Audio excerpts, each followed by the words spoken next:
Hallelujah. Shalom to you all. అందరూ బాగున్నారండి? ఈరోజు ఎవరెవరైతే birthdays and marriage anniversaries special days celebrate చేసుకుంటున్న ప్రతి ఒక్కరికి కూడా దేవాది దేవుని మెండైన దీవెనలు కలుగును గాక. అలాగే మా అందరి తరపున మీకు best wishes, many more happy returns of the day. ఈరోజు జీవాహారము కీర్తనలు 94వ కీర్తన 19వ వచనము. నా అంతరంగమందు విచారములు హెచ్చగా నీ గొప్ప ఆదరణ నా ప్రాణమునకు నెమ్మది కలగజేయుచున్నది. Psalms chapter 94 verse 19. In the multitude of my thoughts within me the comfort delight my soul. Amen. ప్రే సహోదరి సహోదరులారా, మనందరికీ విచారములు ఉంటాయి కదండి. ఏజ్ తో సంబంధం లేకుండా ఏదైనా ఉన్నదంటే ప్రతి ఒక్కరికి ఇదే విచారము. బిడ్డలకేమో ఎగ్జామ్స్ గురించి విచారాలు, తల్లిదండ్రులకేమో వారి పోషణ గురించి విచారములు, ఇంటి గురించి విచారములు, గ్రాండ్ పేరెంట్స్ కేమో వారి యొక్క గ్రాండ్ చిల్డ్రన్ గురించి, వారి యొక్క బిడ్డల గురించి విచారములు. ఇలా అందరికీ విచారములు ఉంటాయి. విచారములు రెండు రకాలుగా ఉంటాయి. ఒకటి ఇహలోకపరమైన విచారములు, రెండవది ఆధ్యాత్మిక సంబంధమైనటువంటి విచారములు. చాలా మందికి ఎక్కువగా ఇహలోకపరమైన విచారాలే ఉంటాయి. ఎందుకంటే ఆధ్యాత్మికమైన విచారములు ఎవరికి ఉంటాయి? నిజముగా దేవుని మీద ఆనుకున్న వారికి, దేవాది దేవుని కార్యములు వారి జీవితంలో చూచిన వారికి, దేవుడి గురించి నేను ఏదైనా చేయాలనే ఆలోచన ఉన్న వారికి ఆధ్యాత్మిక పరమైన విచారములు కూడా ఉంటాయి. ఒక విశ్వాసికి మరొక విశ్వాస కుటుంబం కట్టబడాలని, తాను దేవుని రాజ్యమును ఇంకా బలపరచడానికి వారికి కూడా విచారములు ఉంటాయి. అయితే విచారములకు కారణము ఏదైనప్పటికీ వాటన్నింటినీ కొట్టువేయగల దేవుడు మనకున్నాడని ఈరోజు దేవుని వాక్యం మనకు సెలవిస్తుంది. ఈ వాక్యము మీ జీవితంలో నెరవేరి దేవుడు మీకు గొప్ప ఆదరణ కలగజేయును గాక. ఆమేన్.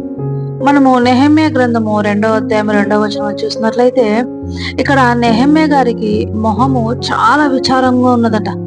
ఆయన రాజు దగ్గర రాజుకు పానము అందించేవాడు కదండి. అక్కడ జాబ్ చేస్తున్నాడు కదా. అయితే ఆయన ముఖం చూసినప్పుడు రాజు అడిగాడు, ఏమిటి నీ మొహం అంతా ఇలా విచారంగా ఉన్నదని. అప్పుడు నెహెమ్యా అంటారు కదా, నా పితరులు సమాధులుండి పట్టణము పాడైపోయాను అని రాజుతో విచారంగా చెప్తున్నాడు. ఇశ్రాయేలు జనాంగము యూదులుగా ఉన్నవారు కండి, వారి యొక్క బ్రతికి ఉన్నప్పుడు మాత్రము జీవితములు మాత్రమే కాదు, కానీ మరణించిన తర్వాత వారి యొక్క శల్యముల గురించి కూడా చాలా జాగ్రత్త కలిగి ఉంటారు. వారందరూ ఒకే చోట పాతిపెట్టబడతారు. ఎందుకంటే మృతుల పునరుత్థానమందు దేవుడు మనల్ని లేపుతాడని గట్టి విశ్వాసము. మనందరికి కూడా అదే విశ్వాసం ఈరోజు ప్రతి క్రైస్తవునికి. అయితే ఆయన యొక్క విచారము పట్టణము పాడైపోయిందని, యెరూషలేము పట్టణం గురించి దిగులు చెందుతున్నాడు, బాధపడుతున్నాడు. పట్టణము మరలా తిరిగి కట్టింపబడాలని, మందిరము కట్టబడాలని. ఈరోజు మన జీవితమును, మందిరము కూడా ఏ స్థితిలో ఉన్నదో మనం ఆలోచించుకోవాలి. ప్రభు వారు అన్నారు కదా, నీ దేహమే దేవాలయము, నీ హృదయమే ఆయనకి ఇష్టమైనటువంటి బలిపీఠము. మరి పాడైపోయిన నీ జీవితమును బాగు చేసుకోవాలని విచారము లేదా? ఒకవేళ మీరు రక్షింపబడిన వారైతే ఇటు రక్షణ లేక నశించిపోతున్న అనేక మంది జీవితముల పట్ల విచారము లేదా? దేవుడు ఈరోజు మనకు అనుగ్రహించినటువంటి రక్షణను, మనకు అనుగ్రహించినటువంటి తలాంతులను, మనకు అనుగ్రహించినటువంటి నెమ్మదిని అనేకులకు పంచి పెట్టాలనే జ్ఞానము మనకు లేదా? విచారము లేదా? వీటన్నింటి గురించి మనము ప్రార్థిస్తున్నామా? దేవుని యొద్ద మన విచారమును కుమ్మరిస్తున్నామా? నీ వంతుగా నీవు సహాయము చేయగలుగుతున్నావా? నీ పనిని నువ్వు చేయగలుగుతున్నావా? దేవుడు నేను ఏ కారణం చేత అయితే రూపించుకున్నారో ఆ యొక్క పర్పస్ నీవు కనుగొంటున్నావా? ఒకవేళ ఇటువంటి ఆధ్యాత్మికమైన విచారములు మీకు లేకపోతే మీరు ఖచ్చితంగా మీ మొదటి ప్రేమ నుంచి తప్పిపోయారని దేవుడు నింద ఒకటి మోపవలసి వస్తుంది. రక్షింపబడిన తొలిటి దినాల్లో ఉన్నటువంటి ప్రేమ నీకు లేకపోతే దేవుని కార్యముల మీద ఆసక్తి కూడా మీకు ఉండదండి. కొర్నేలి చేసినటువంటి భక్తి కార్యములు, ధర్మ కార్యములు, ప్రార్థనలు ఆయన యుద్ధకు చేరుకున్నాయట. మరి మన యొక్క భక్తి కార్యములు, మన ప్రార్థనలు, మన యొక్క వాక్యము, ధ్యానము, ఆయన సన్నిధిని మనం వెచ్చించే సమయము, ఇవన్నీ కూడా ఆయన సన్నిధికి చేరుతున్నాయని మనము గ్రహింపగలుగుతున్నామా? దేవుడు ఈ రోజు నుంచి మీకు ఆధ్యాత్మిక విచారము పెట్టునుగాక. ఆధ్యాత్మిక విచారము మనకు ఉంటేనే మనము జీవితాలు ఫలభరితంగా ఉంటాయండి.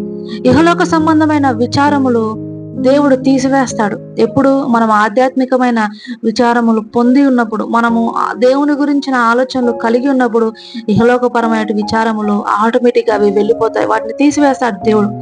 ఇహలోకపరమైన విచారములతో చింతించుతున్నటువంటి ఒక స్త్రీని కూడా మనం ఇక్కడ చూసుకుందాం. 2 ఉదాహరణలు చెప్పుకుంటున్నాం కదా. ఆమె ఎవరంటే ఒక స్త్రీ మార్త. అయ్యో మార్త, నీవు అనేకమైన విచారముల చేత అలసిపోతున్నావు, కానీ కావలసినది ఉత్తమమైనది ఒక్కటే, అది మరియ చేస్తుంది. మార్త మాత్రము పనుల మీద దృష్టి పెట్టి దేవాది దేవుని సన్నిధిని పాదముల దగ్గర కూర్చొని ఆయన మాటలు వినుట మిస్ చేసుకుంటుంది. నిజంగా ఆ రోజు అక్కడ అటువంటి ఒక బిజీ లైఫ్ ఆమె లేకుండా దేవుడి పాదముల దగ్గర కూర్చొని ఉంటే అక్కడ ఒక అద్భుతము చూసేది. ఏమో 5 రొట్టెలు 2 చిన్న చేపలు 5,000 మందికి పైగా పంచిపెట్టిన దేవుడు ఇక్కడ తన శిష్యులకు ఆయనకు భోజనం సిద్ధపరచలేరా? ఒక అద్భుతాన్ని మిస్ చేసుకుందేమో అనిపిస్తూ ఉంటుంది నాకైతే. దావీదు గారు కూడా అనేకమైన ఒత్తిడులతో, రాజ్యభారముతో, శత్రు భయములతో, విచారం చేత ఆయన ప్రార్థనలో కూర్చున్నాడు. విచారము చేత నా కనులు గుంటలు పడుచున్నాయ్యా అంటారు కీర్తనలు 6వ అధ్యాయంలో. అయితే సహోదరి సహోదరులారా, నీ యొక్క విచారం ఏదైనా ఆధ్యాత్మిక పరమైనదైనా శారీరక సంబంధమైనదైనా మన ప్రార్థన వలన మన విచారములన్నీ కొట్టివేయబడతాయి. దేవాది దేవుని భక్తులు చాలా సమయాల్లో అనేక మార్లు వారి యొక్క శోధనలు, వారి యొక్క విచారములను దేవుని సన్నిధిలో ఉపవాసం ఉండి ప్రార్థించినప్పుడు వారి యొక్క విచారములన్నింటినీ కొట్టివేసిన దేవుడు. దానియేలు కాలంలో జ్ఞానులందరినీ సంహరించాలనే శాసనం వచ్చింది. ఎస్తేరు కాలంలో యూదులందరినీ సంహరించాలనే శాసనం వచ్చింది. ఎటువంటి శాసనములైనా సరే ప్రార్థన ద్వారా బద్దలు కొట్టబడతాయి. దేవాది దేవుడు నీ తరపున నీ పక్షముగా నిలబడి వ్యాజ్యమాడే నీకు విరోధముగా రూపింపబడిన ఏ ఆయుధము వర్ధిల్లకుండా చేస్తారు. నీవు ప్రార్థన చేస్తే జరిగేటువంటి గొప్ప కార్యములను నీకే ఆశ్చర్యకరంగా దేవుడు నీ కళ్ళ నిలవబెట్టబోతున్నాడు. ప్రియ సహోదరి సహోదరులారా, ధైర్యం కలిగి ఉండండి. ప్రార్థనలో పట్టుదల కలిగి ఉన్నవాడు ఓడిపోయినట్టు పడిపోయినట్టు చరిత్ర లేదు. మన దేవాది దేవుడు చరిత్రను 2 భాగాలుగా విభజించినటువంటి యుగ పురుషుడు. ఆయనకు సంబంధించిన ప్రతి విషయంలో మనము విచారం కలిగి ఉందాం. మిగతా విచారాలన్నీ కూడా దేవుడే కొట్టివేస్తాడు. ఈ వాక్యమును దేవుడు మీ జీవితాల్లో స్థిరపరిచి ఆయన కొరకు మిమ్మల్ని గొప్పగా ఫలింపజేసుకును గాక. మీకున్న విచారములన్నీ సాక్ష్యములుగా మార్చును గాక. ఆమెన్. కళ్ళు మూసుకోండి, ప్రార్థనలో ఏకీభవించండి.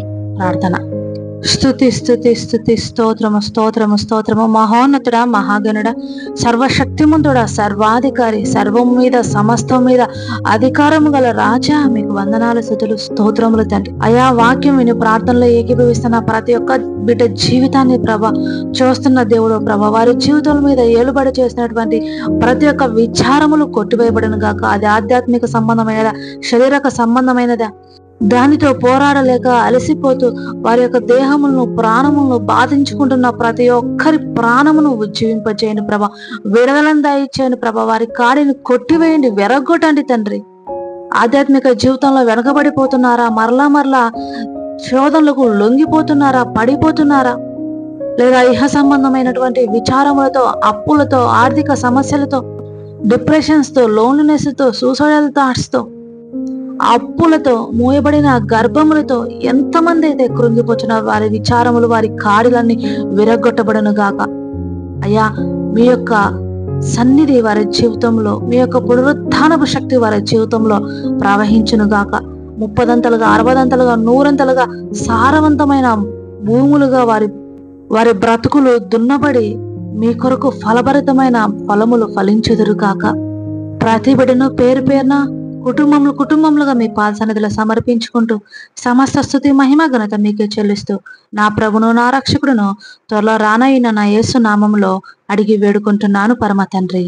Amen, amen, amen. God bless you all. Have a good day.